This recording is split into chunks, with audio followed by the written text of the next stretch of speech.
అమ్మకి బాగా నేను హెల్ప్ఫుల్గా ఉండే అన్నయ్య వాళ్ళు దూరంగా ఉండేవాళ్ళండి. అందుకని అన్ని ఎక్కువ అమ్మకి నాకు ఎక్కువ బజార్కి వెళ్ళడం కానీ చేయడం కానీ. అన్నయ్య వాళ్ళు చదువుకోవడానికి వెళ్ళిపోయారు ఒక ఏజ్ తర్వాత. నేను కొంచెం పెద్ద అయ్యాను కదా, అప్పుడు అమ్మకి అన్ని హెల్ప్ఫుల్గా ఉండేదాన్ని. బ్యాంక్ పనులు కానీ అన్ని పనులు చేసేదాన్ని. ఇది నాకు కొంచెం టఫ్ టైమ్స్లో కూడా ఆమె నీ పాటికి నువ్వే ఉండాలి, ఎవరి దగ్గర ఉండదు, ఎవరి ఇంట్లో ఉండదు, మా దగ్గర కూడా ఉండదు, నీ ఇద్దరు బిడ్డలు పెట్టుకొని నువ్వే ఉండాలి ఆమె వాళ్ళు చెప్పారండి. చాలా టఫ్గా చెప్పారు. బట్ నాకు అదే ఇచ్చే ధైర్యం.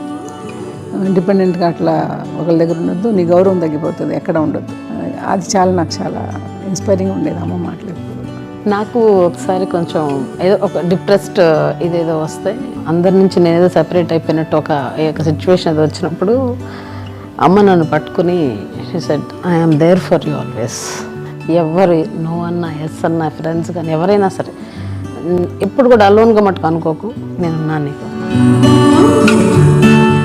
నాకు ఇచ్చిన సలహా ఏం లేదు.